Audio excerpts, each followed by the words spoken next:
Hey guys, welcome back to ArtosisCasts. Prepare yourself for another Stork game. I can't help myself.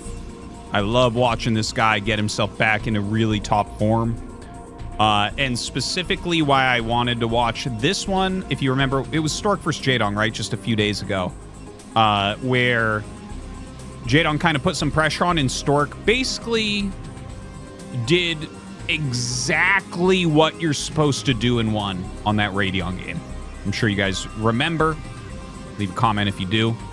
And that was really, really impressive. Those are some of my absolute favorite games to see, is when someone is like, okay, I defend it exactly like this, and I push exactly like this. I ignore everything else that's going on. Oh, I win. And Stork did that, and that was very, very cool. I don't know why I took a vision off here. So when I saw that he played True is one of our more aggressive Zergs. He's really up and coming right now. Like, True, some people like kind of tease him, make fun of him or something. I think legitimately he's very smart. He's very aggressive.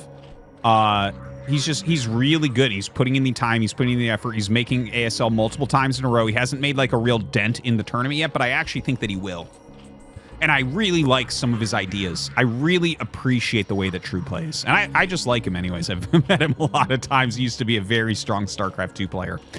So I got to see him at many tournaments in the past. But like, I think this is the perfect game after watching Stork play that game against Jaedong. Because True, the vast majority of his Zerg vs. Protoss games are, he puts on hydralisk pressure like 3 base, or three hatch Hydra type of attacks most of the time, and then he'll go into Mutalisk Hydra for the rest of the game.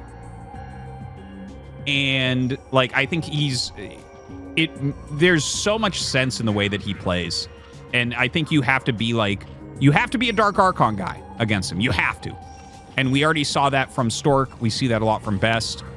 You know, I made a pretty bold prediction with how important Dark Archons are going to be in the future, and I kind of do stand by that. You know, I think we're really seeing so much evolution in StarCraft right now. It's just so awesome. It's so... God, it's good. StarCraft is great. I want to talk about it like it's my religion or something. Okay. This is Litmus.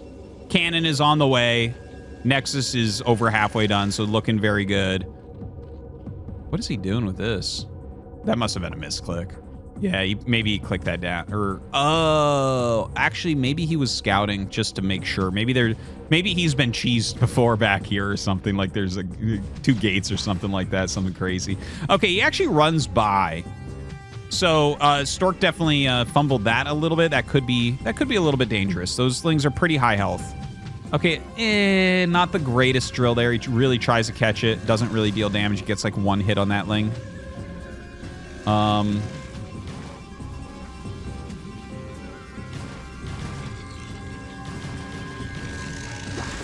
Ooh, that was a good catch. That was a good catch. Oh, good micro there from True. Takes a lot of damage on a ling, but does get another probe. And of course, he's causing a lot of lost mining time. You'd be shocked how much mining time you're losing by drilling over and over. Back at home, it seems like True is not missing a beat. He's got his 3rd hatchery coming. Zergling Speed on the way. And if he's going Zergling Speed, like, absolutely there's Zergling Speed Hydra. Yeah, there it is. I was going to say, though, like, Zergling Speed lines up with Lair slightly more often than it lines up with Hydralisk. But it's True. And we know he does not like to go Lair too quickly. He's such an aggressive player, really. Speaking of which, Zealot hasn't been doing that much lately. We haven't really seen Zealot around. I should look for some of his games coming up here. Yeah, he was like kind of the most aggressive pro Zerg. I would still say he basically is, but True is similar level of aggression. But it seems like True is a little bit more developed in just like kind of overall. Okay, so Stork right now walking out with 4 Zealots. Zergling Speed is up. He only has 8 lings here, but he is making a lot more. Another 8 on the way. Ooh, catching that probe would be nice. Yeah, that's a good solid kill. Some more lings popping out. He's gotta stop them before they get to the ramp or behind the minerals. You do not want that happening. Oh, easier said than done. And it takes a beautiful position there. Sends the 3 zealots, brings this one up as well.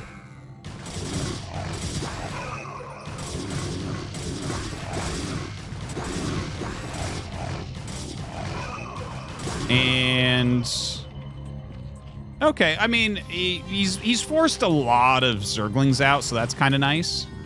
Stork in the meantime back home. Oh, that's kind of interesting. So his zealot actually gets all the way up and can see what's going on here. And this was a 2-gate. I missed this because I was talking about too much other stuff, too many other things. Sorry. Just to mention, this is a real build. This 2-gate where you hide the 2nd gate back and you make more zealots to pressure with. Mini, I believe, is the first guy I saw do this. I saw this happen like in 2018 or. Yeah, I believe 2018 is the first time I saw this being utilized some. And it puts on some good pressure, actually. This is one of the few builds that I feel I like to do when I play PvZ. But he put on good pressure there. He kind of scouted what was going on. You can see that True has to go into more of a macro-oriented approach. He's actually getting hydralisk range. So range plus Zerglings is a real strat. But it doesn't look like he's going for, like, the bust version. Now, 2 more hatches coming up, so it's like 5 hatch. He has no layer on the way yet. I think he will get that relatively soon. Lots of zealots out here. And this is so funny. He has 2 forges. And he's upgrading from the one in the main base. So, like, he really thought that bust was coming. He did not want to lose his upgrade.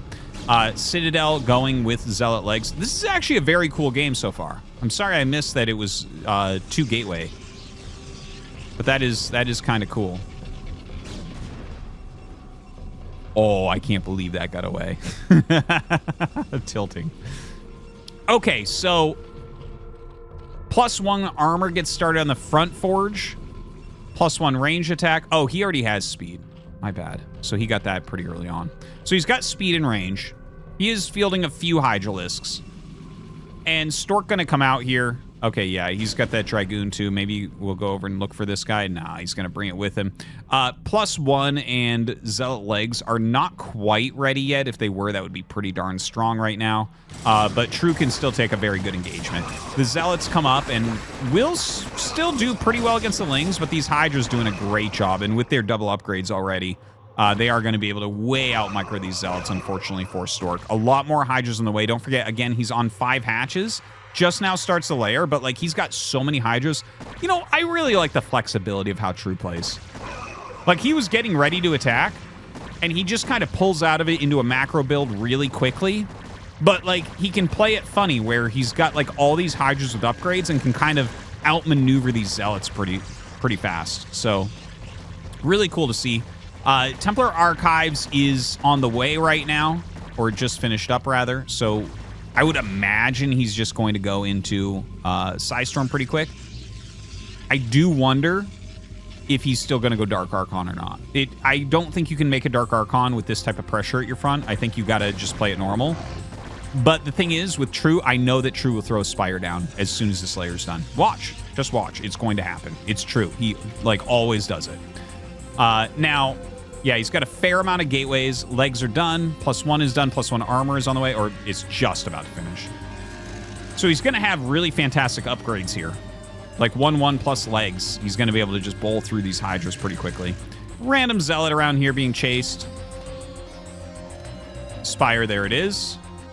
So he's definitely going to get into Mutalisks to snipe High Templars. It's a really solid strategy, a really solid way to play. Dragoon comes out and will hunt this Overlord.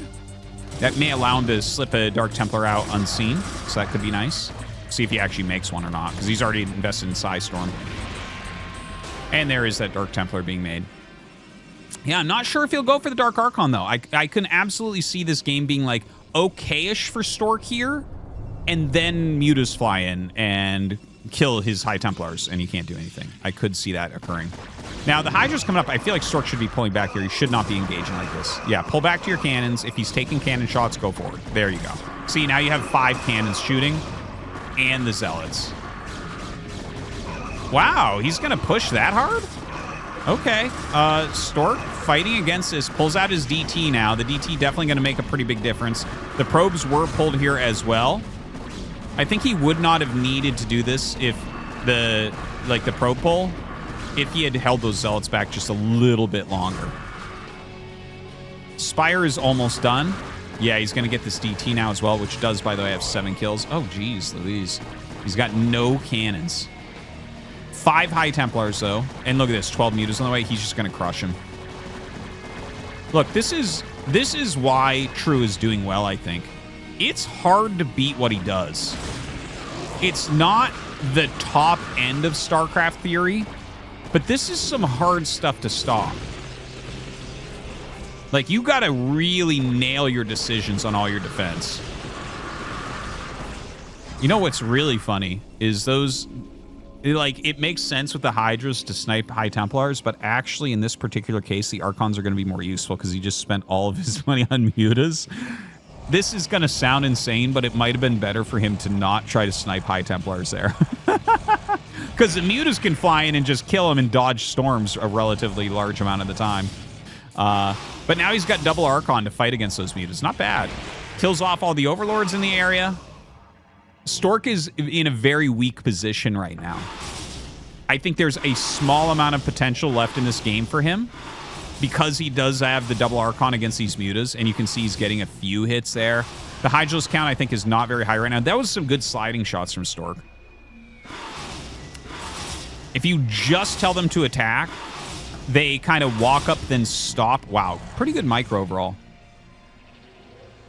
Peak Mutalisk micro doesn't get hit by Archons, but it's really hard to pull off. But you can see he has the little bit of counter micro because the see that slide when he attacks? If you just go A click, they'll walk up, stop, and shoot. But if you like kind of move them under the mutas and then give them an attack, then it looks more like that, and you're more likely to hit. But it is micro intensive. So right now these zealots actually are doing an okay job over here. More Hydras come up, and this Archon's going to get flanked and just completely shanked. Dragoons on the way, but at only 32 workers, and it looks like he got a little fly in there. He didn't get any probes. He got like 1 probe with that. So Stork pulled that back pretty quickly, but Stork's economy, I think, is too badly hurt to really continue from here. I like the build from Stork. I like that Stork is mixing in some of these less seen builds, like the 2-gate. But yeah, I think he fumbled the defense of the big Hydralisk attack with his speed zealots. He went out when he should not have. And then he could have maybe kept about 10 more probes alive and gotten into a healthier macro game. Reasonable, but yeah. True is going to come down and just smash. Well, I think we can look at this game and say it wasn't the greatest from Stork. Stork's games are definitely up and down right now. But I think that True played like a very, very handsome, aggressive game. Oof. All these dying at like 72, 73 energy is just so painful. Hey, he holds. That chase was maybe a little bit too deep. But yeah, with this many hatches, and look at his drones. Not the greatest saturation. This is like too much and too little. More mutas on the way. The seesaw continues back and forth with muta. Oh, wow. He's making 7 more drones right now? Damn. 3D. Let's see. Maybe, actually, there's not that many units here. Maybe Stork still has a little bit of a shot. That is not a lot of Hydras. He just spent all of his larvae on drones. Mutas kind of do push it back. Yeah, the Muta's just barely good enough against these Dragoons, which, by the way, have 2-1 upgrades. That's really, really good. Just 1-0 on these Hydras and nothing on the Mutas. So, yeah, the 2-1 upgrades are fantastic here. Gets up, and the Zealots get on top of these Hydras. Ooh, that was a pretty darn good storm. Oh, boy. Storming his own High Templars. Name a more classic duo. Actually gonna snipe the Spire. Hold on. Are we actually... Are we going to have a Stork comeback here? Like, look at this. He's got 2 zealots up here, and he's still attacking down here, killing drones. Holy crap. He's actually killing, like, every extra drone that was killed.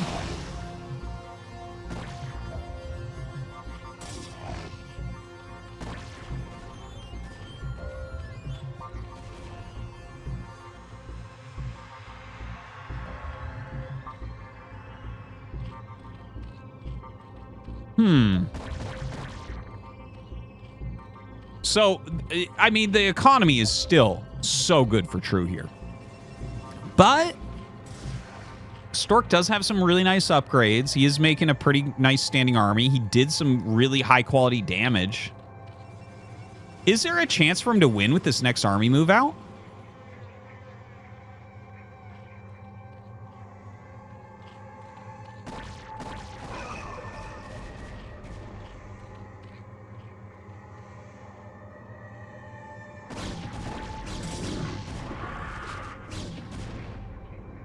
Okay, so he's catching some of these hydras. Sorry, I'm thinking of some bigger concepts right now that I'll talk about at the end with how this game has looked.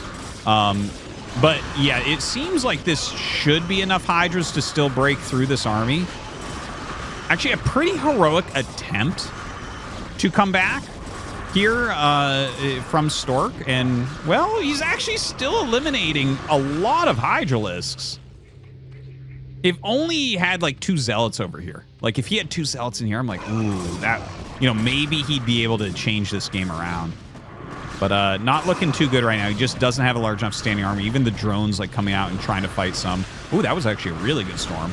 Another really good storm. Archon. More zealots coming out. Oh, wait a minute here. Wait a minute here. What is going on in this game? I was literally calling it 5 minutes ago. I was calling it that Stork didn't play that great of a game and True looked really strong. And then, guys, not one of you thought Stork was going to win there. Be honest in the comments. Be honest. I'm going to know if you're lying. And I'll know that you're lying because you say, no, Stork was obviously going to win.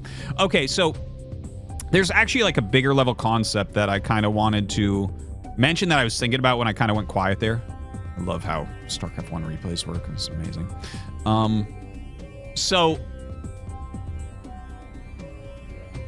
I used to talk about this a decent amount way back in the day. Like the way that I put it, like back in early StarCraft 2 casts, there was like a lot of people coming into RTS, and one of the ways that I tried to describe the correct ways to play was like, well, he traded army for economy, right? So now this guy has the army advantage and this guy has the economy advantage.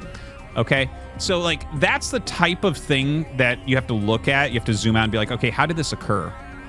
Well, you know, so True dealt a lot of damage with his initial like Hydra push, for instance, okay? And he traded his army, and yeah, he killed army, but he also killed a good amount of economy on the side of Protoss. And so it's like, okay, in a way you can look at that, and this is not a perfect parallel to what I used to talk about in StarCraft 2, but like when you've killed a bunch of your opponent's workers, okay? And you've lost a bunch of your army, the correct move is not necessarily to play greedy economy-wise, right? Sometimes the right move is to make more army because you've already kind of crippled your opponent to some degree. But we saw him droning heavily with like no army basically, and that's how Stork was able to come back. We see it all the time where it's like, okay, you get like really great Psystorm drops on Terran in Terran versus Protoss, right? And it's like, okay, yeah, you killed a lot of SCVs there. But then the Protoss will keep doing that. And it's diminishing returns because you're not killing as much, but also you're not killing army. So it's like, oh, and you are losing your High Templars and shuttles, right? I feel like that's a more straightforward way to show it. Zerg is a little bit different because you produce everything out of the same larva, right? But like, eventually you need to stop. Eventually you need to turn around and say, okay, I've attacked the economy, I've hurt the economy, now let's make sure that I'm hurting the army, for instance, or I'm filling in my army to fight his army, because that's where his advantage must lie. Anyways, hope you guys enjoyed. That was, hey, It turned out way better than I was like, this is a crappy game. But no, it turned out really good. Thanks for watching, guys. We'll see you.